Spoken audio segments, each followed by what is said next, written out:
You're listening to Podcast PXN, PlayStation, Xbox, Nintendo. Let's do this. What is up, guys? Welcome to Podcast PXN, episode 112. I am one of your hosts today, local Portland sad boy, Christian Macias, and I'm joined over Discord today by Kentucky's #1 Spartan and evening grass cutter. I keep forgetting to edit that out. Daniel Prindle, aka Dan is DTM. Christian, it's November. Who's grass cutting? I cut grass today. Oh. It's officially out. As well as the Nintendo aficionado, Roro. Hi. And lastly, another guest today, the man who waited way too long to play Hades, but he rectified it, Gilbo Baggins, aka Gage. How you doing today? I'm doing well. How are you guys doing? I'm good. Fantastic. Before we get into our discussion, thank you to everyone watching us live and participating over in the chat. Just as a reminder, we are live each and every single Wednesday at 8 p.m. Eastern on YouTube. Just search Podcast PXN, as well as on twitch.tv/Podcast PXN. The topic of the show today, Dan vetoed the old one. He did not want to discuss whether or not Master Chief used the restroom or how he did that. Instead, we're going to be... That was supposed to be in the pre-show, but I forgot to bring it up. Instead, we are talking remakes. How soon is too soon? Because there's a certain news item I want to get your guys' opinions on. But first, the news always starts with the PXN news of the week. So let's go ahead and jump right in. Of course, we started doing some quick bites, some smaller news stories, so we'll start there. Late last week, 19 minutes of Elden Ring gameplay was shown off. I know Dan isn't a big Souls guy, Ro isn't either, but did you guys check it out? Gage, I don't know if you're a Souls guy or not. Did you guys check out the video? Any thoughts here? So what I've seen was just kind of like kind of funny Gamescast stuff. So I've seen like clips here and there, but I watched the 15-minute thing that they did last week, I think, when they first revealed the gameplay, and then a little bit of the impressions from whatever came out today, and thoughts from like Tamar Hussein and some other Bloodborne sort of guys out there. And it looks pretty good. It's a bit more accessible to people like me who haven't played a Souls game before, where it's not difficult from the get-go, but obviously it ramps up in difficulty as you progress. So that's a plus for me. I don't know how someone like you, Christian, feels about that, but I'm sure you would be fine with that, as I know you like accessibility in games anyway. But yeah, I like what I saw so far. Not something that it was something that I want to try, but didn't like hype me any further than I already am. But I'm definitely still interested to give it a shot once it comes around. Fantastic. I got nothing. That's okay. I've not tried any of the Souls games. I don't know why, but this one seems to speak to me. I don't know if it's the open world aspect where it almost seems like it's a Souls game, but also kind of like it'll make it feel like more of an RPG. That kind of interests me a little bit, but I do like the open world aspect and the gameplay where there's like light stealth options. I'd like that. I like the idea of freedom of choice. So this might be one that I jump into. Yeah, but I don't have any experience with like Sekiro or Bloodborne or Dark Souls or any of that stuff. No. That's fair. You should try it out if you haven't. Otherwise, that trailer was my game of the year for this year. Moving on, Super Mario 3D All-Stars will receive an update that allows players to use the N64 controller with Super Mario 64. Was not expecting Nintendo to do anything like this. I think that is very cool news. Very cool. I want to throw that in there. Yeah. Very cool. Another quick bite. There was a leak earlier today that Naruto and the Hidden Leaf Village Creative Hub will supposedly added on the 16th. And then Fortnite came out and was like, you know what? Yeah, it's true. Naruto is coming. Believe it. And of course, Ro and I do. Yes. Heck yeah. So That's okay. is that going to bring you guys to Fortnite? Are you guys going to do some duos on some Fortnite? It's going to get me to sign in on that day, purchase the Naruto skin, and then leave. That is what it's going to do. I did the same thing for Ariana Grande, which like her skin was there. I was like, all right, I love Ariana Grande. I'm going to buy the skin. Same thing's going to happen with Naruto. They're just there for when if for some reason I want to get back into Fortnite. I've got these awesome skins of characters that I love. So whenever I get back into it, if I get back into it, I have those characters there. and that's essentially it. Unless this hub that they're talking about is just absolutely super fun, and I get sucked in, but not likely. But we shall see. Isn't that so wild that like we've logged in just to buy characters just for that? Like I bought Master Chief and then logged back off. Well, yeah, I was gonna say who's we? Me and Ro, I guess. Who's me, yeah. Somebody else that has a matching shirt is in the chat. Brenty. Oh, good evening, fellows. Have a good one. Thank you. Thank you. Hello. Last quick bite for you guys today. Steam Deck has unfortunately been delayed by 2 months to February 2022. So that is unfortunate, but if it's going to lead to a great product, then I think it's okay. Yeah.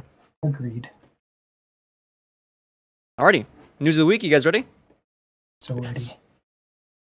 First big news item comes, I'm pulling from Nibel over on Twitter. Konami will temporarily remove some Metal Gear games from digital storefronts due to licensing issues.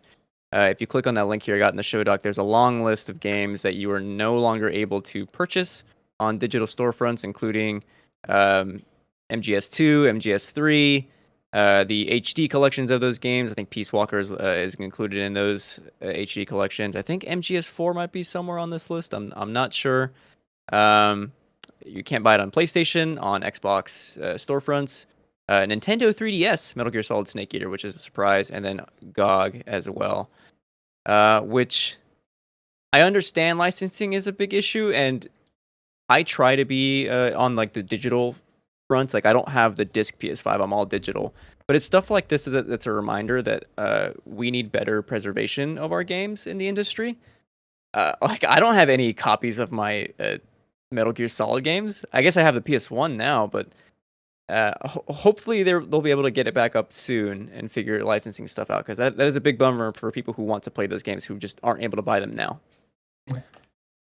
It's bizarre too. Like normally, like licensing issues, I feel like in the past have been like, somebody buys up the license to, a certain property, and then that company that made it in the past can't sell it anymore. But like Metal Gear is owned by Konami, so like what is in these games that is like licensed that they don't already own? It's kind of weird. Like maybe there's like some weird advertisement in there or something, like some kind of cardboard box like company or something that's on. I don't know. That was the best thing. I mean, the games have music. Could be music. Oh, yes. Like case in point, the original cut of Death Stranding had Monster Energy drink, and then you take the director's cut, and they no longer have the licensing to use that.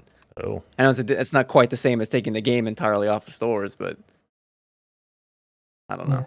I guess it's not as easy to update those games though, so I guess just removing them until they figure it out is the best way to get around that. I guess I don't know either, but yeah, that is a bummer, and hopefully they are able to sort that out. This is when I saw this, like, oh, is there a collection coming? Because it reminded me of how GTA removed the games before this came out, but I don't think this is the same sort of thing. That would be awesome though, but I don't think that's the reason that they're doing this. I think, like you said, it's a licensing thing.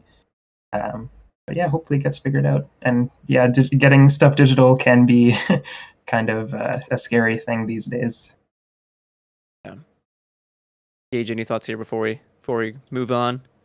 Yeah, well, when it comes to product placement, I feel like it's a risk you have to take as a creative if you want to participate in that, because it's like you know the legality of, say, like the Monster Energy drink, although not the same comparison.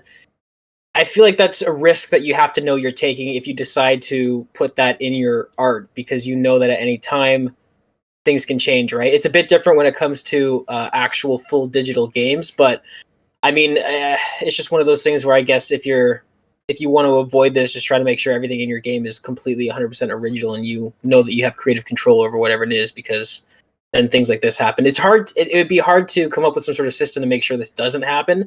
I don't know how that happens, but I do agree, Christian, that as somebody who is almost all digital as well, there is sort of that unease of like, is this going to get taken away at any point? Or I feel like Steam's pretty good with that. Like if they take stuff off, you get to keep it, but that doesn't really apply everywhere, right? So yeah. I'm very curious to find out why it is these games had this issue, this licensing issue. So hopefully more news of that to come in the next few days. Otherwise, moving on. Sega has trademarked the name Sonic Frontiers. Not sure if it's related to the game that was shown earlier in the year during the anniversary stream. That what could be the new game from the Sega team, maybe working on a 3D Sonic. And then the scuttlebutt on Twitter. I always say that word, scuttlebutt. Was that perhaps it's indicative of a 3D Sonic. What are you guys? Are first of all, are you guys even Sonic fans at all? I think I'm. Yeah, thank you, Ro. Yeah, Nice. yeah, all right. Yes. Does a potential 3D Sonic game excite you? Yes, and I think it is the one by the Sega team. I think this did leak a while ago, but now it's coming up again. It was leaked as to be Sonic Rangers, and then somebody on Reddit was like, actually, it's Sonic Frontiers, and it's going to be an open world 3D Sonic game. And everybody was like, okay, sure, whatever. And now it's leaked again with Sonic Frontiers, and now, so maybe he was right. So it is possibly an open world Sonic game. So that's the scuttlebutt that's going around on Twitter right now, that people are talking about, like, do we want an open world Sonic game? What does that even look like? Apparently it's akin to Breath of the Wild is what that Reddit leaker was saying. What does a Breath of the Wild Sonic game looks like? I have no idea. But yeah, it was a very short teaser that we got from that anniversary stream. So I'm definitely excited to see more from whatever this is, because yeah, I would love a new Sonic game. It's very hit or miss with with Sonic games. But apparently they said that they want this to be as memorable as Sonic Adventure, which is a huge ask because that is one of the most beloved Sonic games in like that franchise. So if that's what they're shooting for, then that's good news. That's good to hear. So here's hoping that they nail that. If they bring back the Chow Garden, they're halfway there. So. Exactly. Yeah, that's true. So does this is this trademark like specifically for video games? Because like somebody on Twitter I saw said that this might be like the sequel to the Sonic movie. Am I crazy in saying that? I haven't seen that, but it's possible. I don't know. Yeah. Gotcha. Yeah, that could be true. But like, what if do we think it would be good or bad if they had like the Sonic movie called Sonic Frontiers and then a game also called Sonic Frontiers to like try to get the marketing behind that name? Like, is that a bad idea, do we think? Well, that's what I wonder. Do they trademark just movies or do they trademark franchises? Because I know Dune is like a trademark, right? Because it's a franchise. But you don't really hear like Matt Reeves has trademarked the Batman, and then that's right. Yeah, right. True. I think the Sonic Frontiers hints that at least it's going to be a multimedia something, right? So maybe a new franchise, a spin-off or something like that. But yeah, aren't they also working on some kind of show as well? I thought so too. Yeah, yeah. That one's called Sonic Prime, I think, and I think it's called Sonic Prime. Let me check that out. But it's not. I know it's not called Sonic Prime, and it already has a name and a trailer and everything, I think. Let me see. Yeah, Sonic Prime comes out on Netflix 2022. May not have a trailer yet, actually, but they have confirmed the name for that one. Gotcha. So it's not that. Either way, I am very excited for any kind of 3D Sonic games because I miss them, and I also enjoyed the 360 era Sonic quite a bit. It wasn't very good, but I still enjoyed it. I enjoyed it, yeah. The only Sonic that I ever played for any length of time was the one where you could have pets and do talent shows or something like that. Sonic Adventure 2. That's the one. Chow Garden. Yep, that's the only one I remember, and I made those little pets have the best life that they could ever have. Yes, dude. That lore is deep, by the way. Is it? And also like transforming them into like angels and demons and putting them go to the black market. Yep. Join us, Dan. Join us. I don't think I've ever played a 3D Sonic game, actually. I've only played 2D Sonic games. So, I will pay you money to play Sonic Adventure 2 Battle. Okay. How much money are we talking here? $5, dude. Oh, come on. I've got a huge backlog, Christian. Fair, that's fair.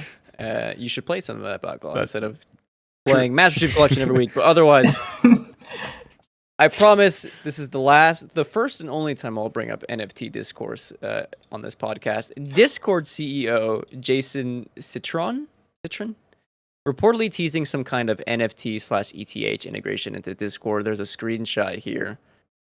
You can follow that in the doc. Otherwise, Nibel, if you look up Nibelian on Twitter and look up NFT, you'll find it.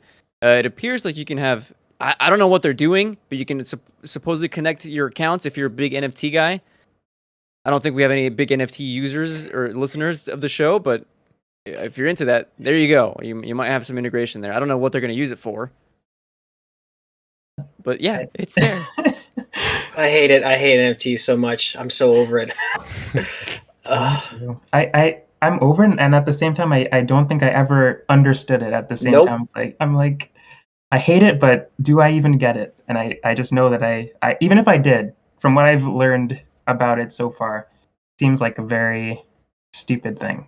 How quickly big publishers like EA and Activision got super excited about NFTs. Yeah. That made me instantly sus. I was like, no, I'm not gonna like this. If they're happy about it, I'm not happy about it.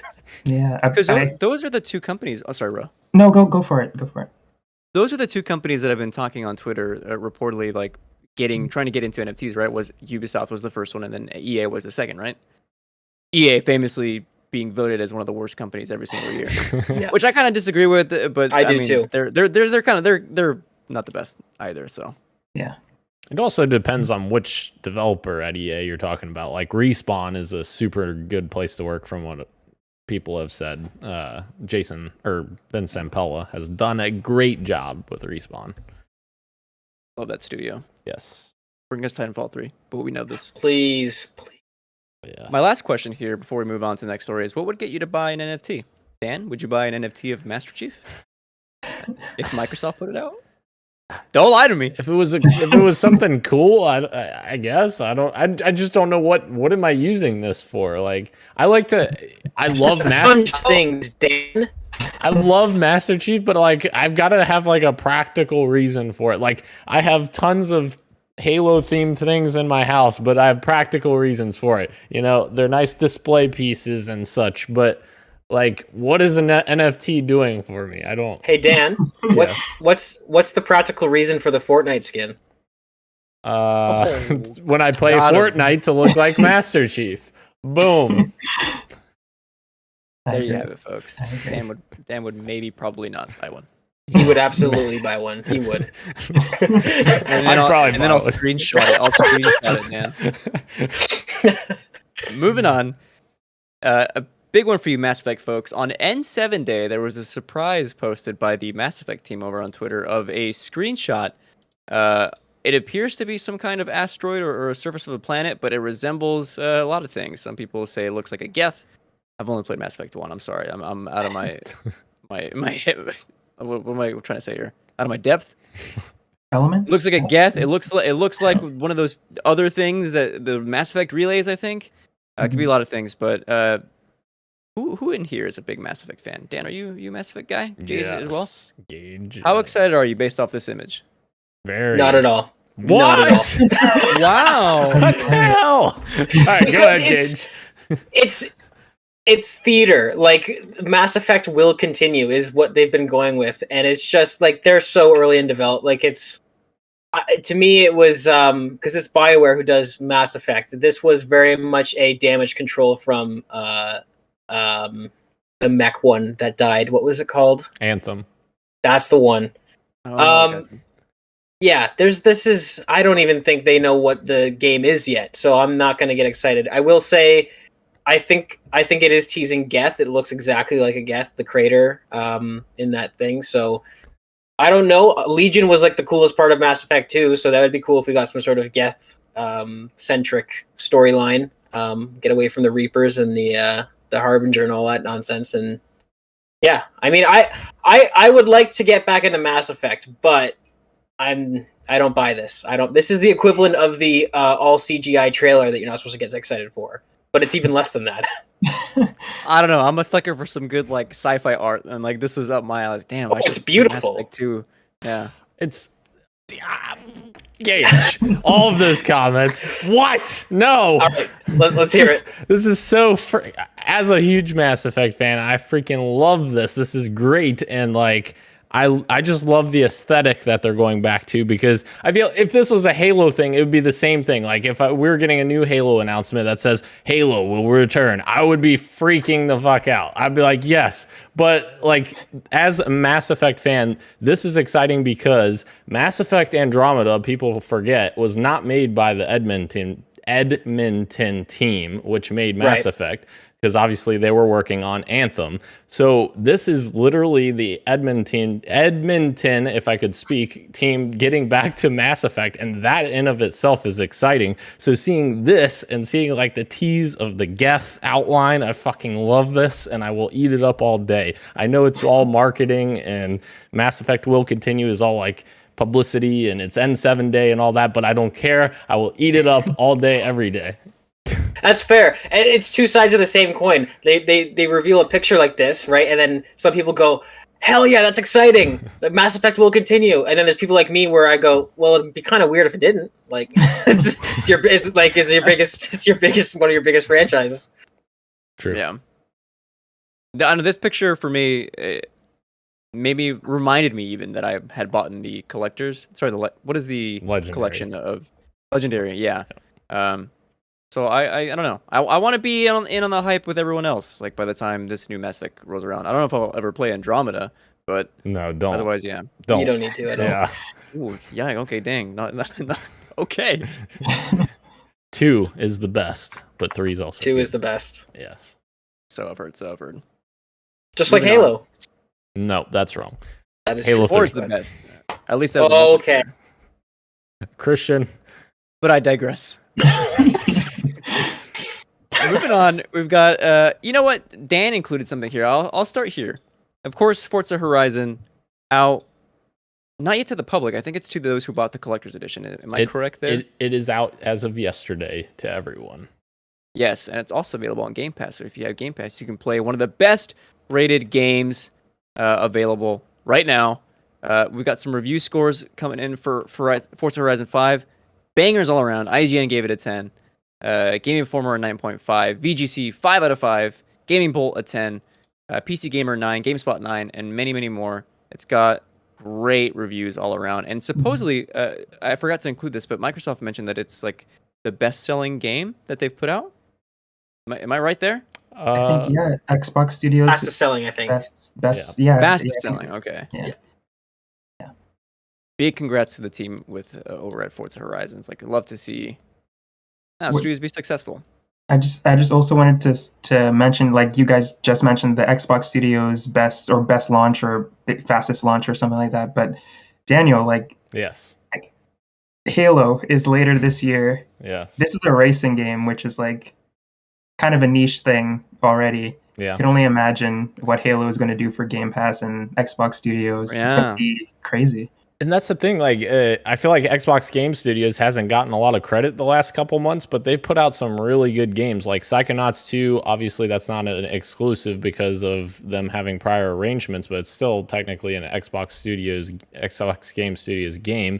You have Flight Simulator that's doing very well on console when it released. You got Age of Empires doing really well, and now Forza Horizon. Like, they're doing a really good job, and it's a really diverse lineup. And yeah, like you said, Ro, Halo Infinite coming soon, and I'll talk about my impressions in my games we're playing, or what you got for me. But yeah, this is awesome that Playground Games is continuing to knock it out of the park with their games for sure.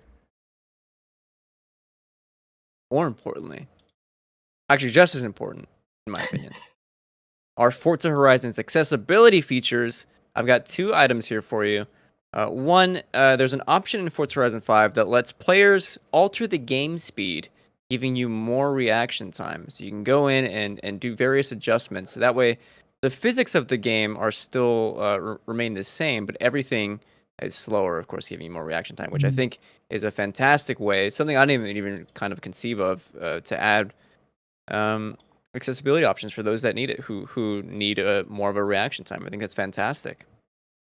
And just to add to that as well, I'm pulling from Kotaku. Microsoft is working on adding ASL and BSL for cinematics in Forza Horizon 5. I got a quote here. Forza Horizon's 5 sign language interpreters will appear as picture-in-picture display, providing a new way for those with difficulties hearing to experience the game's storyline, such as it is. While a release date wasn't provided for this feature, the developers promise it will be coming to Forza Horizon 5 soon. Yes, That is really and dude, so cool. As soon as I saw this, I was like, wow, I kind of want this to be in every single game. Yeah.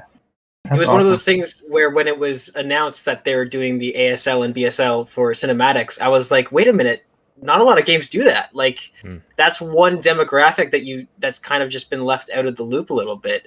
Now obviously they can read subtitles and all that stuff, but still it would to have that option of just you've learned ASL, you've learned BSL, it's what you've been using to communicate all your life, and then you get to see it on screen for the games that you're playing. That's awesome.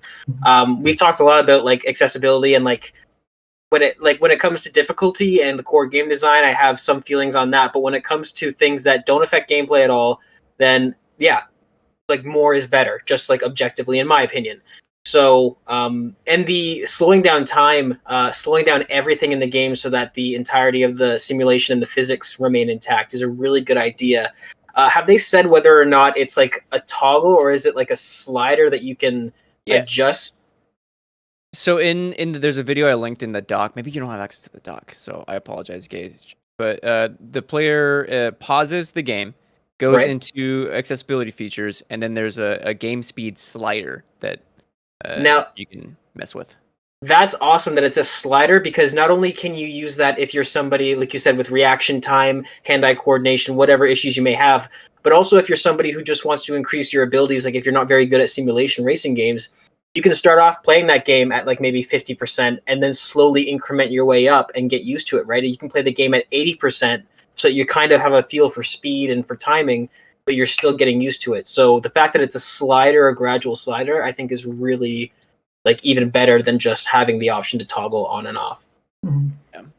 Yeah. And like I've seen some people on Twitter like criticizing this feature because they're like, oh, this makes the game way too easy and it defeats the purpose of the game. It's like, number one, this is a mainly like single player game. Like it doesn't affect you. Like, why does that matter? I had this argument with Sean when Star Wars Jedi Fallen Order came out because I was like, this game can be very difficult, and like that's for me being a very capable person, and they didn't really have many, accessibility options for difficulty purposes for that game. And Sean always argued with me, well, no, they shouldn't have that, and that's the way it should be. And I just don't agree with that aspect. I lean a little bit more his way when it comes to the core identity of a franchise. But as soon as you said that, I like in my head, I'm like, what is this messing with the long running theme of Forza being a really difficult racing game? Like literally, Forza Horizon is all about getting the car you want, doing crazy things, racing the dunes. It's not, and Star Wars Jedi Fallen Order, while it's inspired by Souls, like it's the first of its game, franchise. So stuff like that, I don't have any problem with. Yeah, add accessibility in. So to me, people getting upset about Forza, I think is just maybe somebody wanting to get upset about something. Is just what it sounds like to me. You had me at Dune, Gage. Yes. Yeah, Xbox continuing to kill the accessibility game. And the freaking world is so amazingly like realized. It's insane. Like I've never been to Mexico, but like I feel like this is insanely like just detailed and realistic. Like I feel like I'm there essentially. Yeah. It's crazy. Let's go, Dan. Yeah. I'm going in 2 weeks. All right. Oh yeah, nice. I don't know if it was a tweet that you made or if it was a tweet that you liked, but I saw Christian something where somebody said like it's great to see Mexico when you take away the yellow filter and all the violence, and you can see how beautiful this place is. Because I remember when they announced that it was officially Mexico, because there's a lot of rumors that it might be Japan, which I also think is a fantastic choice. Yes. I saw a lot of people saying like really upset, like, oh, it's just gonna be desert. It's like, no, that's not Mexico. Mexico is a vibrant, beautiful place. And the street murals and how they actually got real artists to import their work, that I can go on and on about that. I love it. I absolutely love it. And it was a great choice. I can't wait to jump into this. Excited to hear more about you guys later and what you got for me. But until then, we got some more news stories for you. This comes from Video Game Chronicles. EA are reportedly developing a new Fight Night game called Moneyball. Interesting name, by the way. Immediately think of baseball. That's because of the movie. But I digress. Development has been halted right now on the game until the next EA Sports UFC game is complete. I threw this in there because I hadn't thought about Fight Night as an EA franchise in a really long time. The last time I played a Fight Night game was like PS3. So it's been quite a while since then. And news of a new one coming out, might have to check it out because those games are fantastic to play, especially when they switch the controls over to stick gameplay, just like Skate. Very fun. Anyone else excited about Fight Night, or is that just me? Not a big boxing fan in general, so like they were always that is one thing, like Fight Night and like those types of games were like very visually like appealing back in the day. Like those were like the visual spectacles where Forza Horizon may be a visual spectacle now. I think those games have always been like that high bar to hit for visuals. So yeah. I used to stare at the sweat on fighters. It's like, damn, this looks amazing. Oh, that's sweat. Oh my gosh. I say cancel this and bring NBA Street back. I'm sorry, Christian. Oh. No, that's fine. You know what? I'm with you. I'm on Team Row now. And NFL Street also. Boom. Yes, while they're at it. Sure, yeah, why not? I'm not a huge fighting guy either, but I think this is great for the fans that are interested, of course. I've never heard of this game before in my life. Fight Night? No Fight Night? Never heard of it before, no. But if we're talking about bringing back wacky sports games, Backbreakers. We need to bring back Backbreakers. That is a sleeper hit. No, it was one of the first games to use the Euphoria engine, which is like what Rockstar uses for their like adaptive ragdoll. And it was a football game. It was fantastic. Yes, slow-mo replays. Backbreakers was great. Yeah, and it had this mode. Play as a football. Sorry, go ahead. Well, this is the thing. I didn't actually play the football mode. It had this mode called Tackle Alley, where it was like this progressively hard. You have the ball. You start at one end, and you have to run to the other end of the field. And like there's like increasing levels. There's like 50 waves, and it just puts opponents in different spots, and they run at you in certain ways. That game was just fun. It was just fun. I love that game. That sounds cool. Moneyball is so far away, but you know what isn't so far away? Our next news story. This comes from YouTube. Some huge news. YouTube is planning to remove the public dislikes count starting today. So you may see some videos getting that dislike counter. It's completely taken off. So creators can still see dislikes, but if you're just a public viewer of someone else's video, you won't be able to see it anymore. So I will now start posting way more content on my Twitter. you won't. How do you guys feel about this? Yeah, exactly. I think it's cool. I guess the only thing that I kind of have pause about is like sometimes like I'll look at something and be like, all right, this has like 40,000 dislikes and like 2,000 likes. Like I'm probably not going to be interested in using my time to watch this. So like I guess that's my only thing that I'm just like, but maybe that's just an issue where YouTube needs to cater their content better in their search optimization. When you search for something, like it needs to pull, I guess, the best content to the top. I don't know. I don't know. It's a tricky thing for sure, but definitely stops some of the toxicity that can happen. For sure. I wouldn't hold your breath for that one, Dan. Yeah. I don't think that's gonna. Yeah, it's interesting when they make changes like these because you automatically think of the positives, like somebody who works really hard on something and puts it up, they won't have to see the ratio and all that stuff. But I think it's a much broader conversation than that because there is a lot of clickbait titles and stuff like that and false misleading videos where.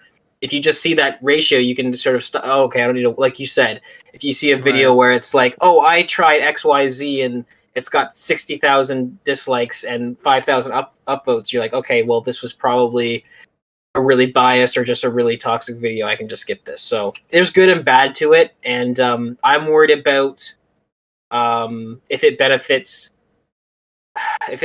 the negative more than it protects the positive, right? If a big company puts up some sort of video that everyone hates and I know they can still see the number, but it's not as much of a big deal in terms of publicity because it won't be clearly visible how much they fucked up. Like I can think of lots of video game stories that relate to this where like say the Ghost Recon Frontlines reveal is a great thing, right? So if Ubisoft it knows that nobody can see that ratio, they might be able to play it off, and I can just see situations like that happening, which I'm a bit worried about. But Yeah, That was one of the first videos I thought of too. yeah. Sorry, Ro, go ahead. No, it's pretty much just what you guys were saying. I completely that's what I was thinking of too. Like the kind of the big companies seem to be getting the most out of this. Is like the first video that I went to was YouTube Rewind 2018, which is 3 years ago at this point, or I don't know, whatever. But I wanted to see if they had removed it, because it's like 19 million dislikes on that one, but they haven't done it yet. But yeah, it's like the Call of Duty trailer that we got all those years ago that was super mass disliked. The Recon one that was disliked as well. It's just not being able to see that as a consumer is kind of weird to me.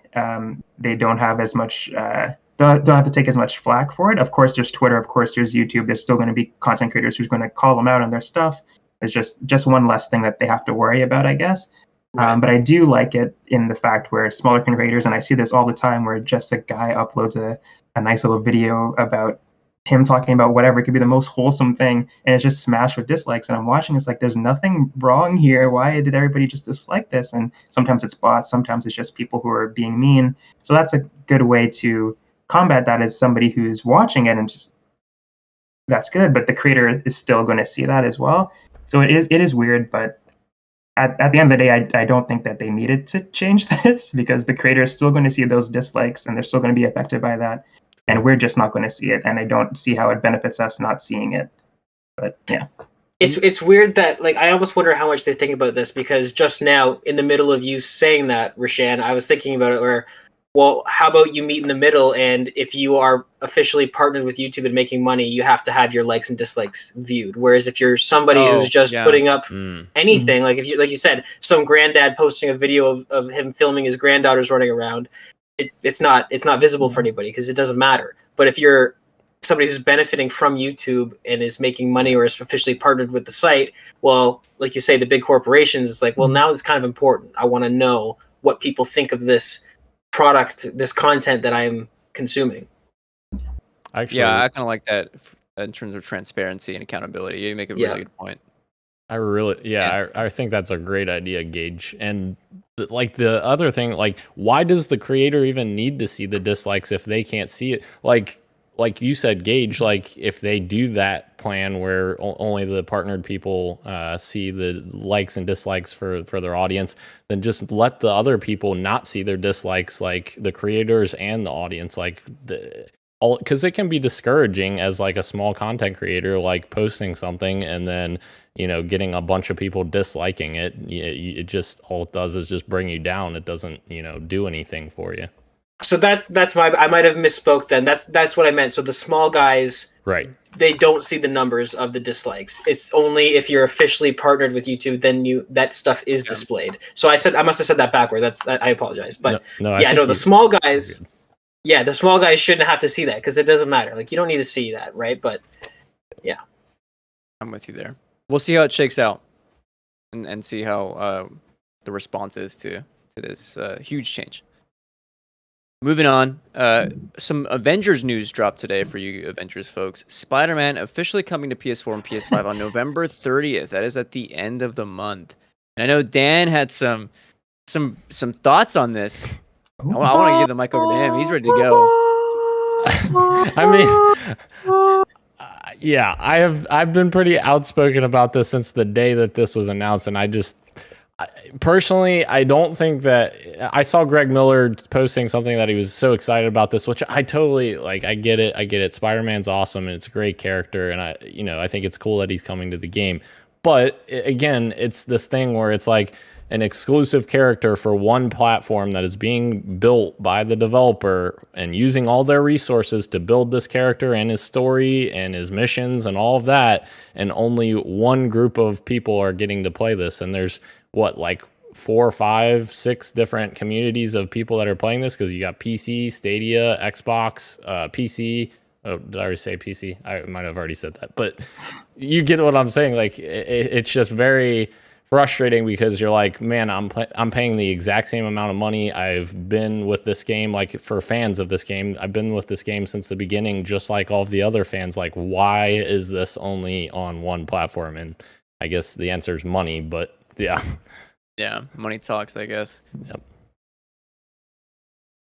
Very weird that in this day and age. I'm sorry, Ro. Sorry, go ahead. No, I'm sorry. Go for it, Christian. No, I like it. Every time Dan talks about like exclusivity, it's like because it's a whole ass character, dude. Like, Spider-Man is like the most viewed, most liked video on YouTube is the new Spider-Man movie that's coming out next month.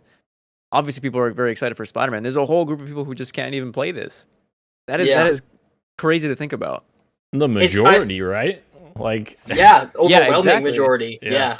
It's strange. I almost feel like because we're used to Sony owning the Spider-Man character in terms of entertainment, that they're getting away with it. But it is, when you really think of it, it is insane. Like, if this was any other multi-platform franchise, if GTA 5 came out and the third character was only playable on one of the platforms, that would be insane, right? Right now, obviously, Marvel's Avengers is not anywhere near as successful as GTA 5, but I mean, like, the point still stands. Like, you paid the same amount of money to access the same game. It's very strange that they went through with this. Like, I could understand Sony wanting this because it's a huge selling point. Not that they need it because they're still outselling Xbox like 2-1 or something crazy like that. But it's really weird that this could happen, and I'm sure it's mostly has to do with red tape and IP, and maybe behind the scenes like deal with Square Enix. But yeah, it doesn't sit right with me at all. It's very strange.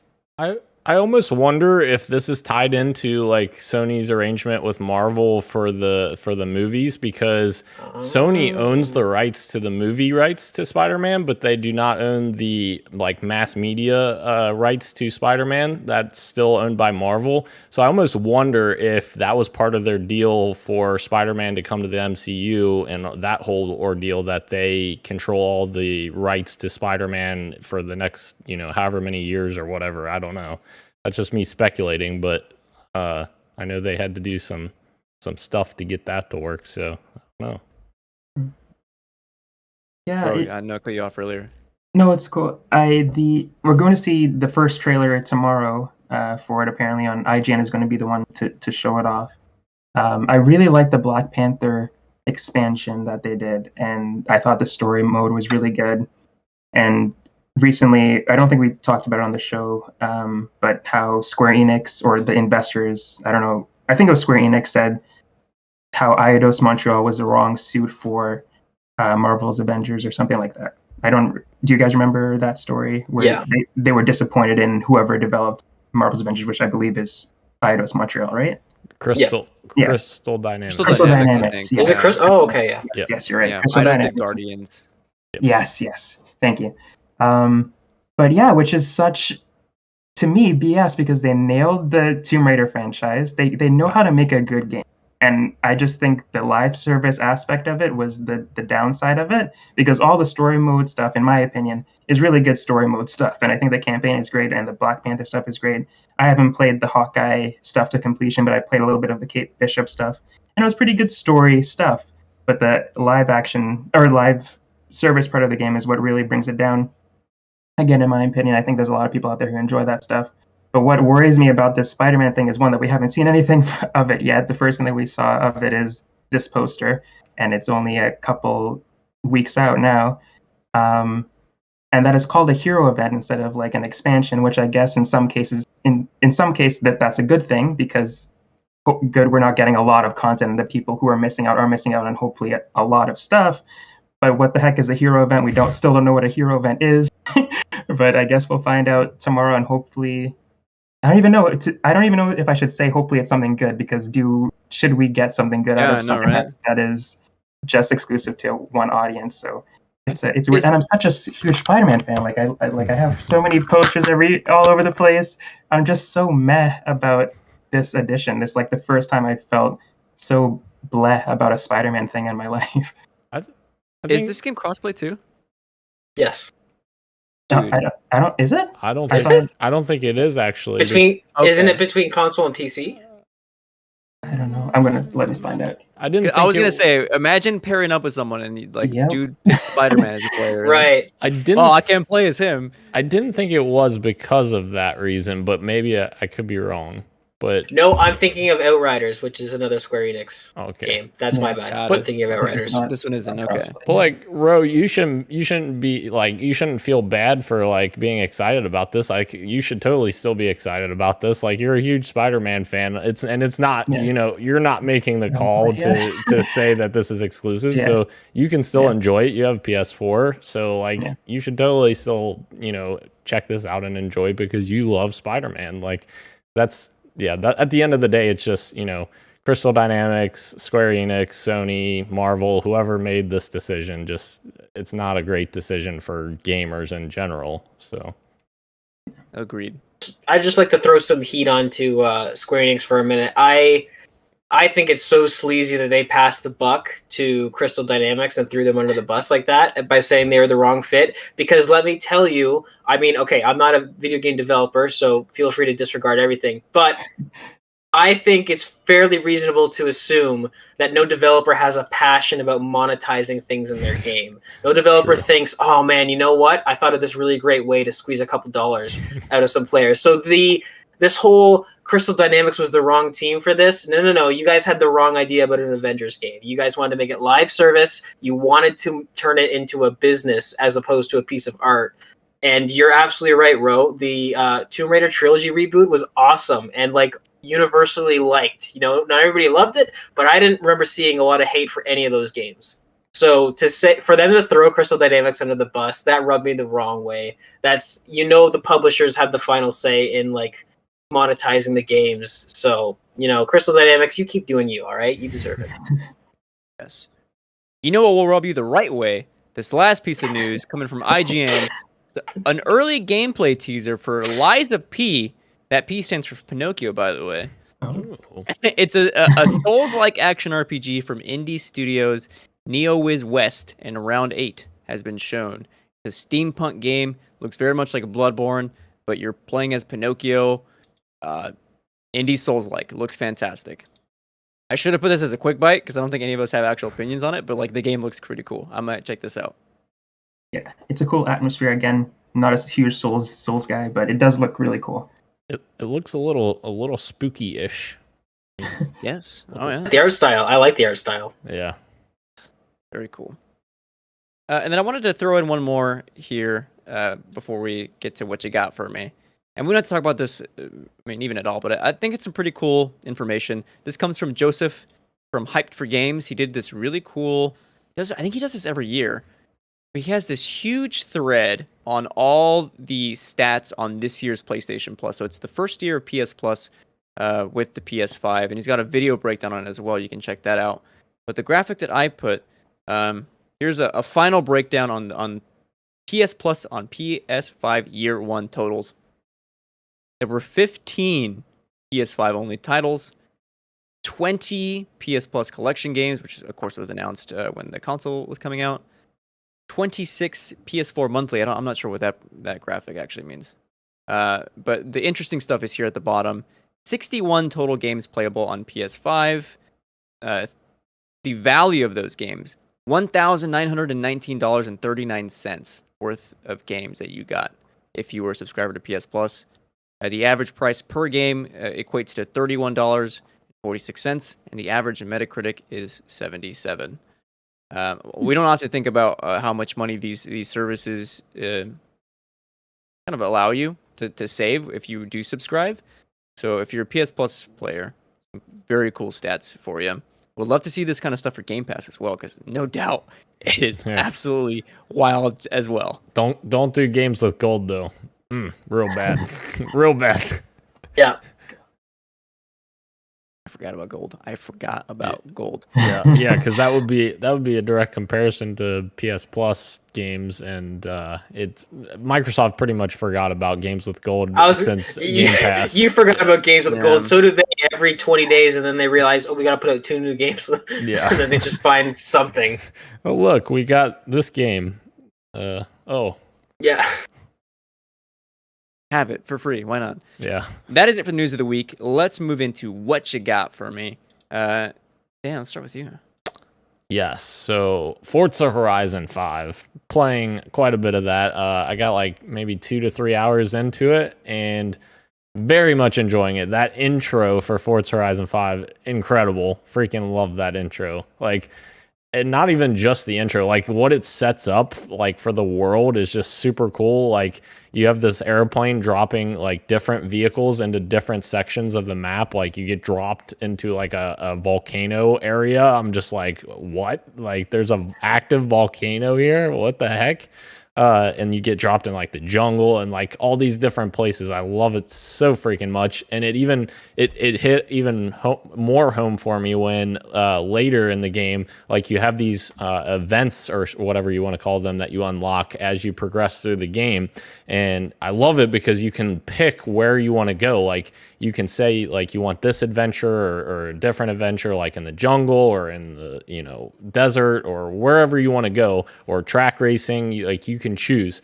So like I chose like one of the cooler like adventure routes, and it literally took me back to the volcano again, like, and actually explored around the volcano. There was like side missions where you like or I guess mini games or mini challenges or whatever to like hit the steam vents for the volcano to like release some pressure for the volcano, which is just insane. Like it's a freaking car game, but like you're doing side quests in it that you've never done before in Horizon games. So I think it's very cool. And I definitely think like before this game, I feel like Playground was kind of getting overlooked in my opinion. And like they did such an amazing job on Forza Horizon 3 and 4. Like I love those games so much. Like Australia was amazing.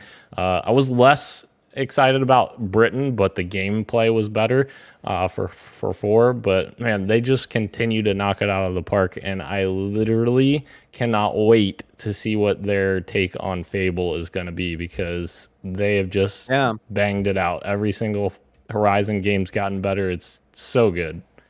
And even it's not even just a racing game. Like even if you don't like racing games, you will like this game because it's not just a racing game. Like there is racing in it, but like that's just one piece of the pie. Real quick, is there still a studio working on Motorsport? Yes, Turn 10 is the developer. Okay, that's what I thought. Yes, and that's supposedly coming next year because it's supposed to be like a full reboot of Motorsport. So cool. Bro, I know you've also been playing Forza. Yes. Just before I go into Forza, did somebody edit the names here, or did me and Dan just both spell it wrong? Oh, what the heck? I think it was Gage. Okay. You son of a gun! Make sure you pronounce it correctly. Thank you, Gage. Wait, there's no T in there either. What the hell's going on here? That's funny. But anyways, before I get too off track here, I agree with Dan. I've only played like I would say maybe 2 hours, maybe not even that much so far. I just started playing it today, but I've enjoyed what I've played so far. So I'm very early on in it. I like how I can name my character. I didn't go with Ro or Roshan or anything like that because there's no way they'll be able to say it. But it's really cool that if your name is on the list, they'll be able to like say it in the game, which I thought that was so cool. That doesn't usually happen. If you name yourself, if you name yourself, it's usually just not. They just don't usually say your name unless you pick a specific name. So I thought it was cool that they have an entire list of names that work in game. And I chose Potato, of course. So every time they call stage, like, oh, Potato, and I was like, yeah, I chose the right name. I like this a lot. Did you like it was really cool. Sorry. Did you like the character options? Like, I thought it was really cool that you could literally do whatever, you could have female voice, male voice. Like, I thought they had a lot of character options. Yeah, I thought it was cool. I went pretty basic. I just made like a Ramona Flowers looking character because I love that character. Nice. So I just got a character with blue hair and, white girl with blue hair pretty much.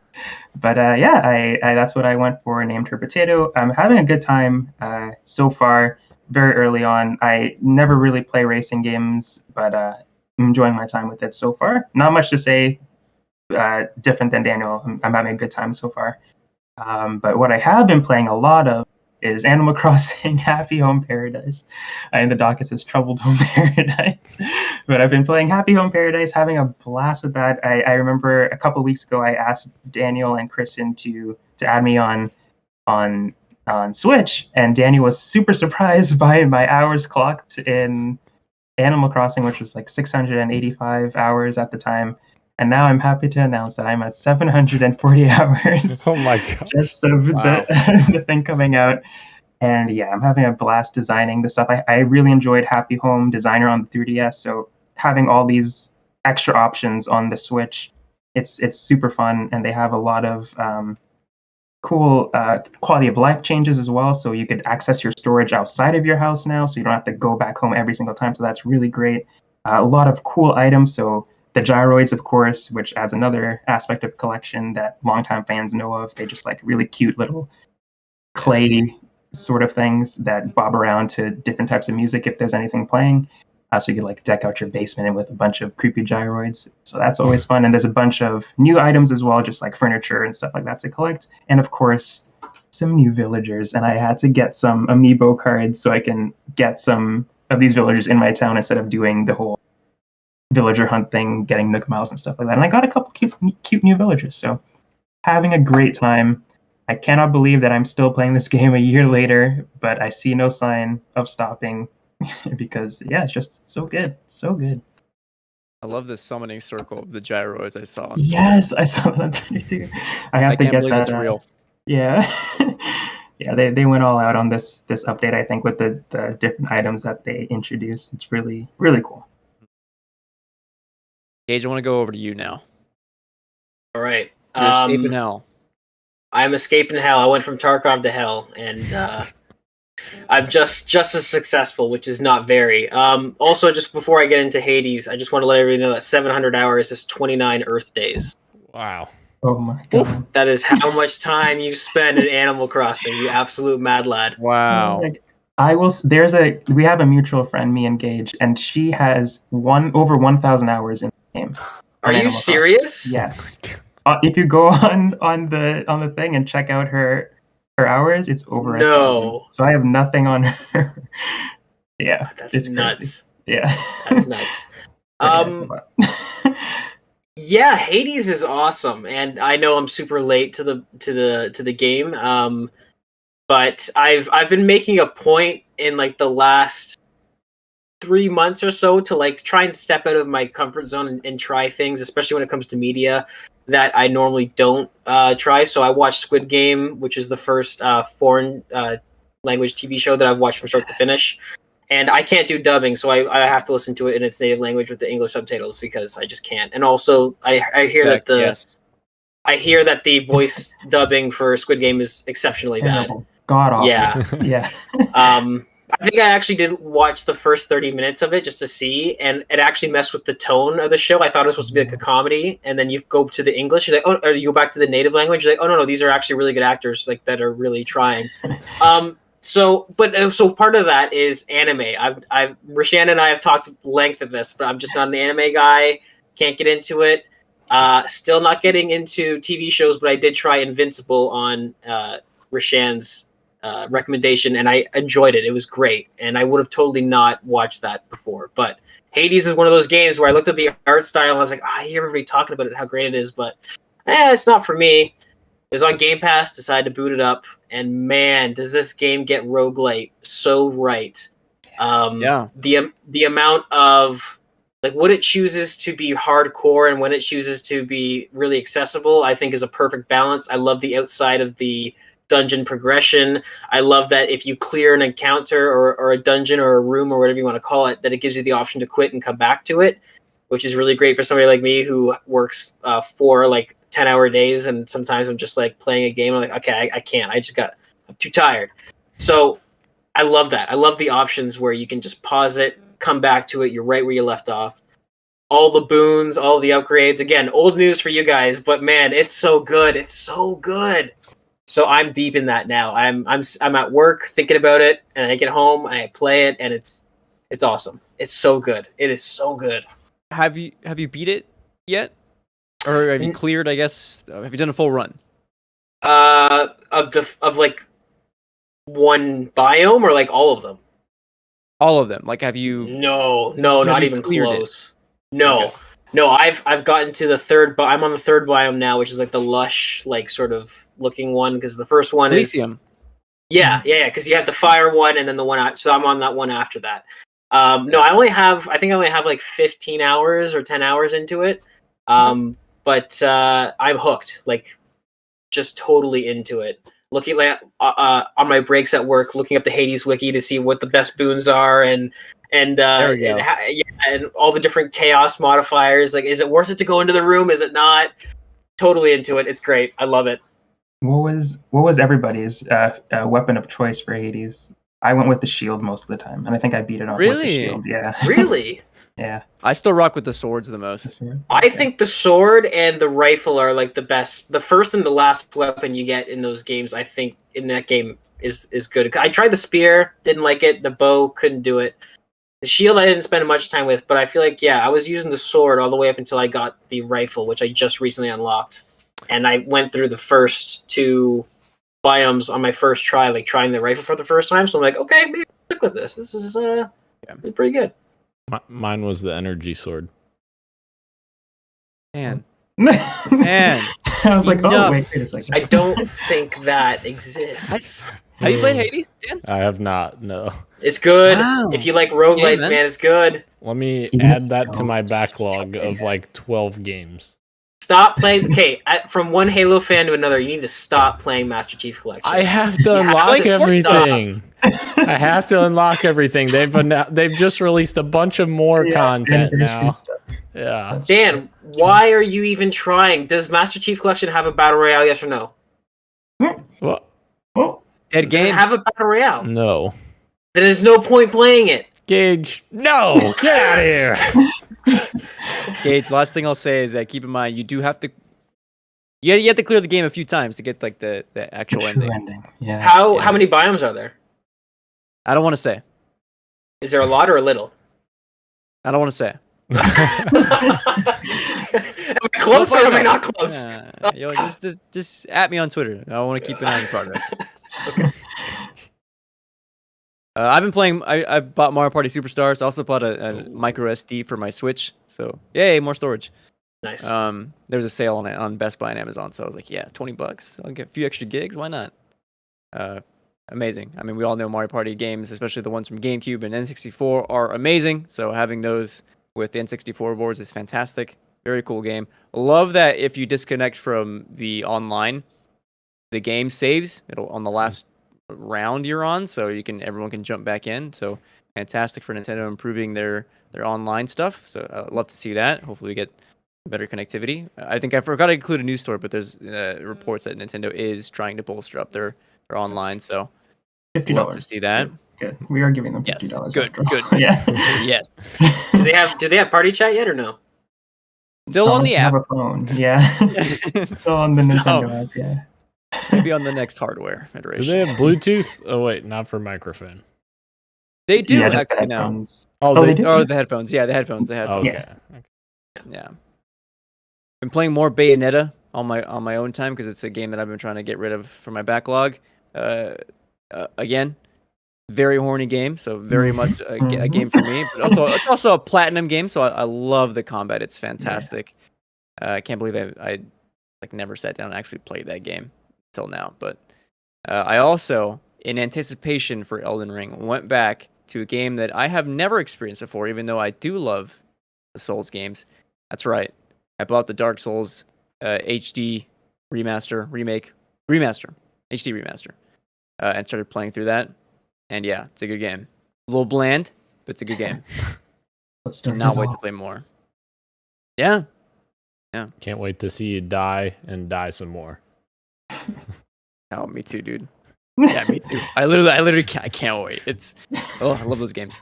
How sad is it that when you were talking there and you said HD remake, remaster, remake, I thought that might actually be the title of the game because that's where we're at now. GTA, the collection, the definitive edition. It's ridiculous. It's ridiculous. Man, Gage, I am so happy you brought up remakes because our topic of the show is remakes and how soon is too soon. Thank you so much for that setup. I've got a conversation that's a news story that's gonna stem our conversation. This comes from Game Rant. PlayStation may announce a big remake in December. So whether that be at a forthcoming State of Play or a showcase, most likely, probably, Jeff Keighley's Game Awards is what I'm betting on. Yep. It would probably show up there.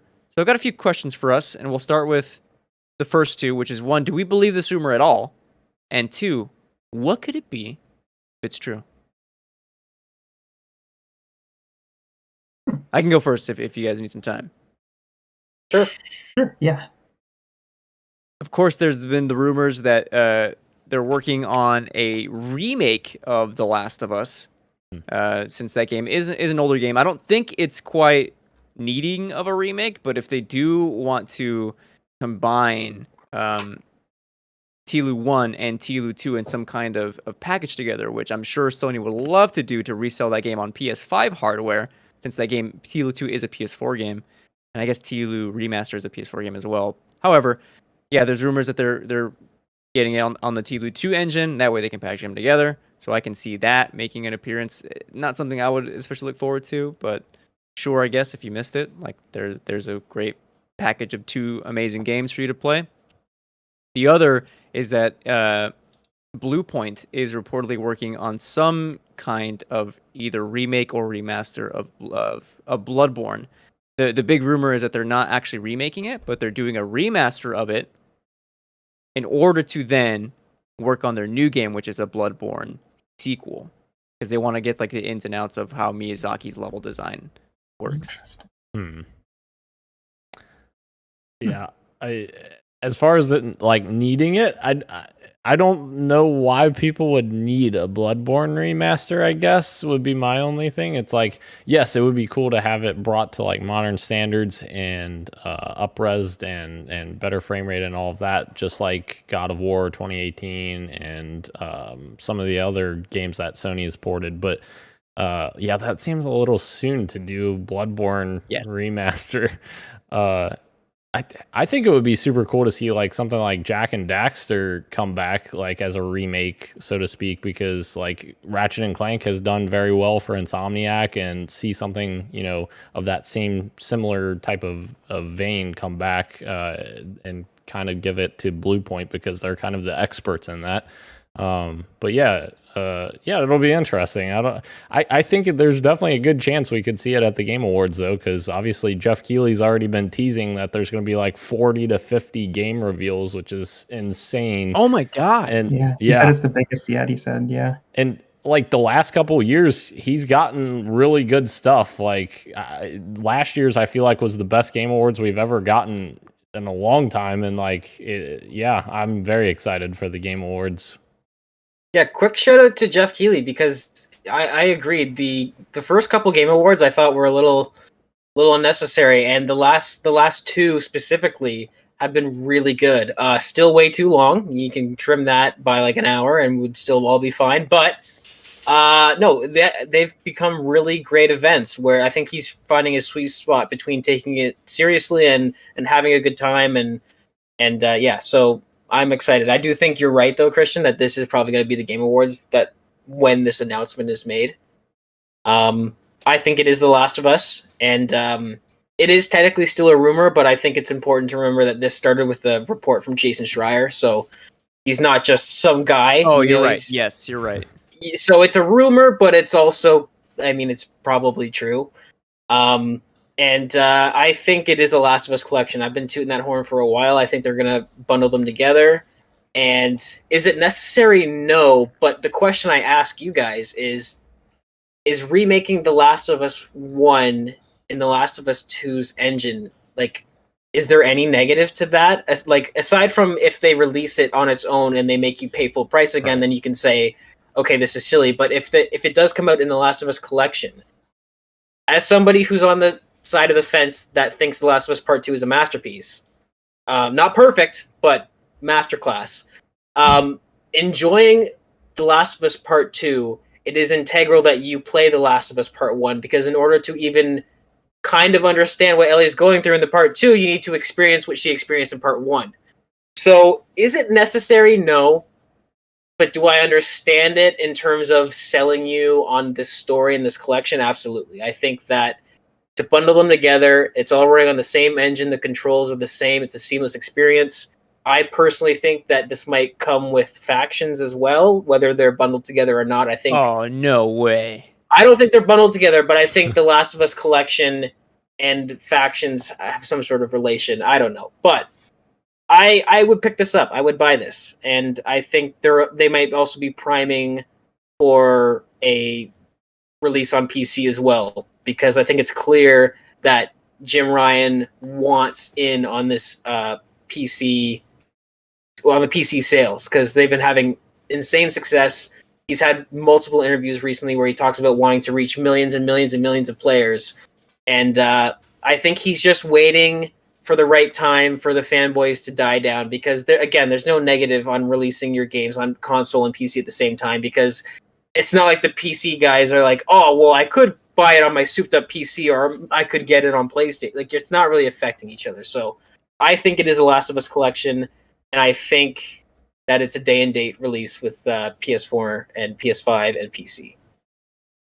Now it's justified. You threw in, if it was just PS4 and PS5, then maybe there's like a reasoning there that PS5 players who maybe missed it, right? Or like newcomers who have now bought in a PS5 who didn't have a PS4 now have access to this like super pretty remake of the first one, can now play the second one.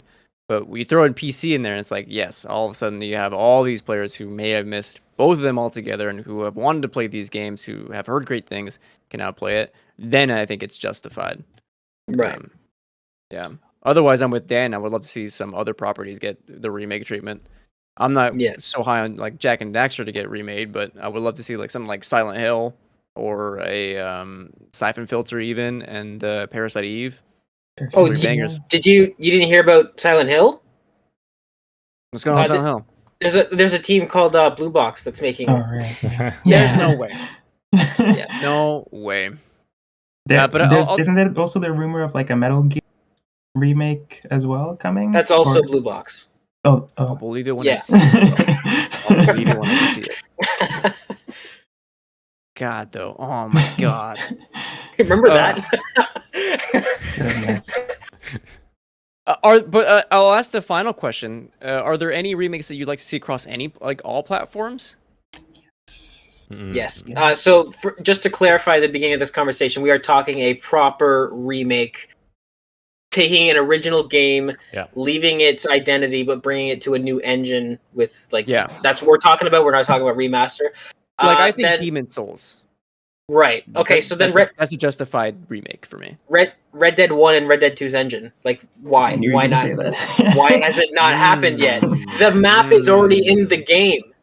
The map is already in the game. Just do it. I wonder if they won't, because they think it might take away from Red Dead 2, because Red Dead 2 is fantastic, but like prior to the release of Red Dead 2, if you look at a lot of articles from like IGN Polygon, a lot of people say Red Dead 1 is Rockstar's greatest game in terms of story. So I don't know if it's like a thing where they don't want to take away from Red Dead 2, but I'm just waiting, because I love Red Dead 1. Like, it's one of my top 3 games of all time. It holds a special place in my heart. And the map's already there. Just, come on, just do it. Just do it. You don't even have to do the audio. Just leave all the audio as it is. Just remake the game, the new cinematics, new engine. That's it. That's all you got to do. That is a great idea, Gage. Very good. Dan, have you thought of any? I'm going to cop out here. I'm going to do a cop out and say Halo CE. Oh, God. Because I knew it. But there's good reasoning behind it, because every time Christian, come back. Christian, come back. No. Where's he going? Come back. Come back, Christian. Come back. Come back. There's very good reasoning. There's very good reasoning for this. The reasoning is because of like what you and Ro always say is you played Halo CE and you're like, man, this it's just not doing it for me. And it's 100% true, because the gameplay is so dated.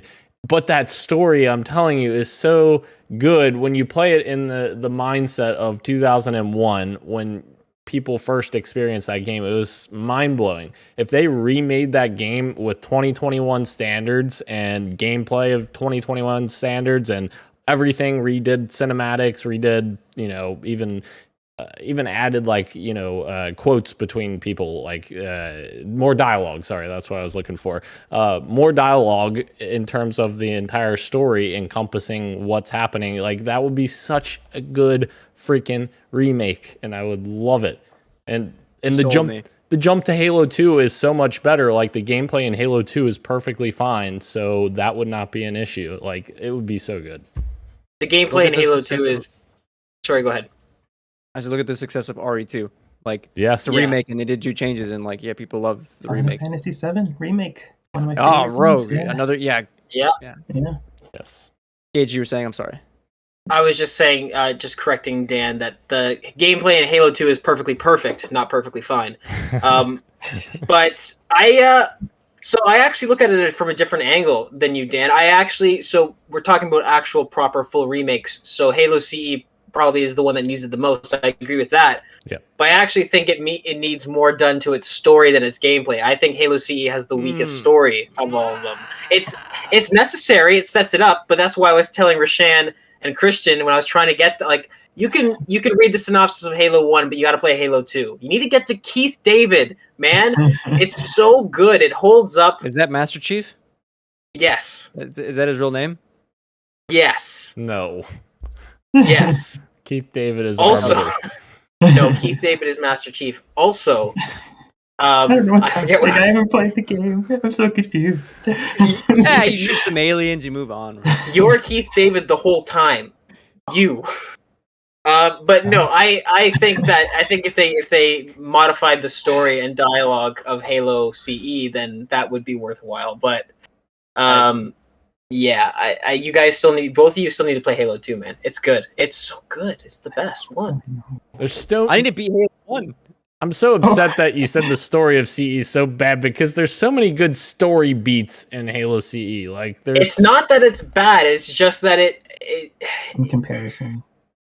I don't think they knew. They might have been really happy with the game they made, and obviously it pioneered so many things. But Halo 1 at the time was great because of the leaps it took in gameplay. I don't know. They set up a really good story, but it wasn't it's a New Hope and it's Empire Strikes Back. It's a New Hope and it's Empire Strikes Back. That's the perfect, in my mind, that's the perfect parallel.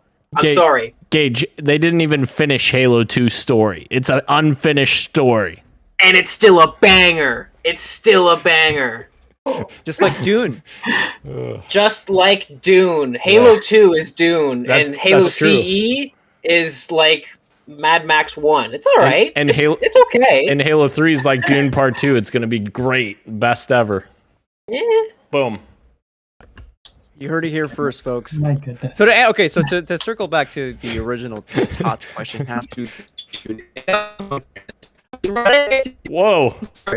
No, it's okay. Do you want to say how soon? And give me an answer for what we want to see on any platform. I have two. My first one I could do really quick is Kirby Air Ride, obviously. Bro. Thank you, Christian. Just forget I won a Mario Kart 9, so don't take this seriously. But forget Mario Kart 9. Just throw that out. If you're working on a Nintendo, it's okay. We don't need it. Mario Kart 8 Deluxe is fine. Let's work on a Kirby Air Ride. Let's do that. Let's work on that instead. It'll be just as successful. No, it won't, as Mario Kart, but I will love it. I will buy it as many times as you need me to for it to be successful. So go ahead and work on that, please. My other one is The Legend of Zelda Minish Cap on the GBA. Remake that, but in a 3D Zelda, as a 3D Zelda, because that game is gorgeous as pixels. So I could only imagine what they could do with it now, and have Zelda or Link. Sorry, oh my god, I did the fake nerd thing. But as Link, be the super small Link, and then there's beautiful huge mushrooms as you're walking around this world. That would be so cool to be in that sort of world. So I would love a Minish Cap make. That would be awesome. Kirkcraft is in the chat and he says, "Oh yeah, Minish Cap all the way." Yes. Represent. So I've got a question for you, Rashan. Yes. So those two options, I wonder if I could make you buck one of those. What about a remake of Animal Crossing New Leaf? No,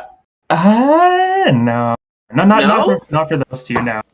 No, okay, all right. I just want to see if I can get you. I just want to see if I can get you. Give us Air Ride, Nintendo, please. Please. Oh my god. Doug Bowser. I'll throw an Ape Escape. Ooh. Sequel, remake, whatever. Just give me another Ape Escape. Good one. Okay. So now to circle back to our original question of Todd's. How soon is too soon? It sounds like from our answers, it seems to me like recent games that are still playable on modern hardware. Take, for instance, Bloodborne. You can play Bloodborne on your PS5 via backwards compatible PS4. Same with The Last of Us. Sounds like those kind of games are a little bit too soon. Gage is somewhere in the middle with Red Dead 1. Could use some touches up, so you wouldn't mind a remaster of that game, right? We're getting into like 2 generations ago. But I think games that are like Dan said, Halo CE, games that I pointed to earlier, like a Siphon Filter or a Silent Hill, those games are worth rediscovering again through a different modern lens. So, you guys cool with remakes being left to older games, so to speak? Yeah, games from childhood.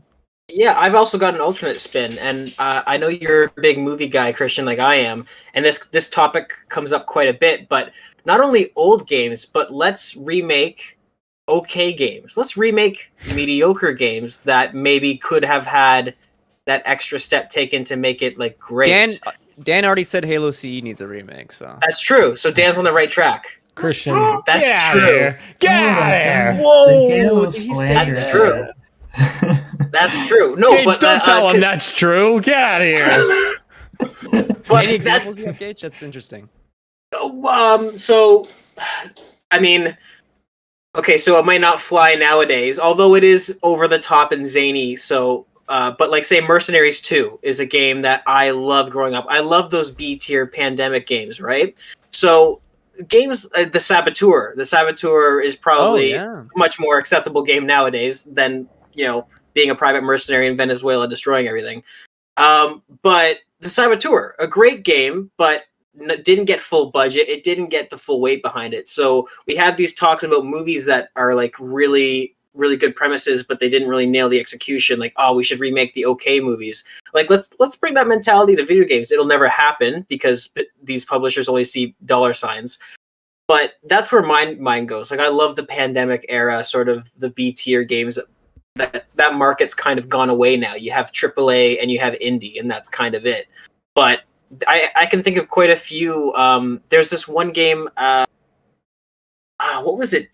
Journey to the West or Journey to Elysium or something like that. There's a really, really big guy, and he's got a small companion with him. I can visualize the box art. It's like dystopia, sort of like overgrown. What is it called? I don't know. I don't know, but do you guys ever play Gun Club games like? No. Gun Club. Again, these are all like these weird B tier games, like from the mid 2000s, like Army of Two. Let's give Army of Two. There we go. Now we're talking. A huge AAA remake. Like quality graphics, quality story, good acting. Let's take a lot of these B campy games and like give them the full treatment and see if we can make an emotional, proper story out of some of these like kind of interesting ideas. Yeah. Remake Naughty Bear. Remake Naughty Bear. Yes, I am with you there. Yes. I'm sorry, bro. God. But also, all in the same breath, I am very excited for Dead Space. So. Yes. But again, a beloved like innovator, and it's like, okay, let's remake the game that everyone really loves. It's like, what? Let's try some of the oddballs that you had a good. Like Naughty Bear was so much fun. I'm so glad you said that. I totally forgot that game existed. But like, imagine that. But like, it plays like Friday the 13th or Dead by Daylight. You're just running around like as this teddy bear. Like, you know what I mean? Like that'd be so cool. Now it may be justified. So to answer the question, how soon is too soon? The answer is, it depends. Thank you everyone for joining us live on YouTube, Twitch, and Twitter, as well as podcast services everywhere, including Apple Podcasts. Google Podcasts, SoundCloud, Spotify, and Stitcher. Thank you, Ro. Thank you, Dan. Thank you, Gage. And thank you, me. This has been Podcast PXN, and we are out. Much love. And oh, wait, I said Dan's thing. And we are out. Much love, and keep on gaming. Yeah. I am Venom. Christian. Gage! What? What? Me? Oh. You're supposed to say something. Goodbye!